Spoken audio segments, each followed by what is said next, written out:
Rule 86(4)A में refund बोलो आप या पेमेंट चैप्टर बोलो, दोनों में से जो चैप्टर आपको बोलना है बोलिए, क्योंकि ये जो अमेंडमेंट है ये दोनों पे एप्लीकेबल है। आई रिपीट, रूल 86 सब रूल 4A चैप्टर पेमेंट और रिफंड।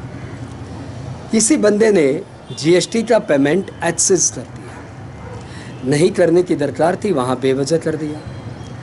लेकिन वो जो उसने पेमेंट किया वो उसने ई क्रेडिट लेजर से पेमेंट किया। किससे पेमेंट किया? ई क्रेडिट लेजर से। अब जब वो उसका रिफंड क्लेम कर रहा है तो पहले लॉ साइलेंट था कि भाई उसको रिफंड मिलेगा, लेकिन अब लॉ ने अपने आप को क्लियर कर दिया कि यदि उसने पेमेंट ई क्रेडिट लेजर से किया है तो उसको रिफंड भी ई क्रेडिट लेजर में ही मिलेगा। मतलब ऐसा नहीं है कि ई क्रेडिट लेजर से पेमेंट कर दो और बाद में एक्सेस पेमेंट बोल के कैश रिफंड ले लो, होबे ना, ऐसा नहीं होगा।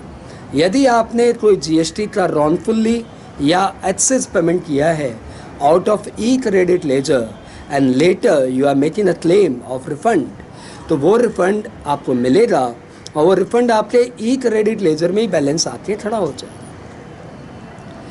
यहाँ तक लॉ ने क्लियर कर दिया। बट एक छोटा सा डाउट है कि सपोज मैं तो जीएसटी देना था 12% और मैंने भूल से रॉन्गली 18% दे दिया और मैंने उसका पार्टली पेमेंट कैश से किया है और पार्टली पेमेंट आईटीसी से किया है, यानी पार्टली पेमेंट ई कैश लेजर से हुआ है और पार्टली पेमेंट ई क्रेडिट लेजर से हुआ है।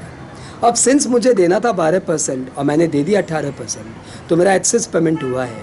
अब मैं उस 6% का रिफंड क्लेम करूँगा। अब मेरा डाउट ये है कि जब मैं उस 6% का रिफंड क्लेम करूँगा तो लॉ में से पूछेगा आपने पेमेंट किससे किया, तो डेफिनेटली मैं बोलूँगा ये पेमेंट मैंने क्रेडिट लेजर से भी दिया और कैश लेजर से भी दिया। तो लॉ बोलेगा फिर ठीक है, हम आपके ई क्रेडिट लेजर में बैलेंस डाल देते हैं। और मेरा ये क्लेम रहेगा कि वाई ई क्रेडिट लेजर, मेरे ई कैश लेजर में बैलेंस डालिए। लॉ ने इस कॉन्सेप्ट पे अभी तक क्लैरिफिकेशन नहीं दिया और इससे एसएससीज को बेवजह परेशानी है।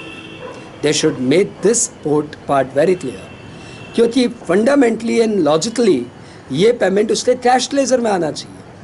क्योंकि यदि उसको 12% देना रहता तो ऑब्वियसली वो पहले अपना आईटीसी यूज करता, कैश लेजर क्यों यूज करता?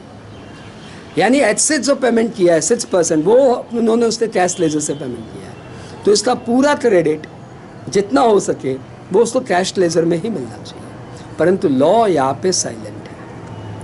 एनी हाउ, जो प्रोविजन उन्होंने लिखा है, जो एग्जाम्स में आपसे पूछे रहे, वो एकदम क्लियर है, वो एकदम सिंपल है। If any excess payment has been made और wrongfully payment has been made out of e-credit ledger, then its refund shall be given in e-credit ledger only. Cash में refund नहीं मिलेगा। I hope provision clear. Thank you. Bye bye.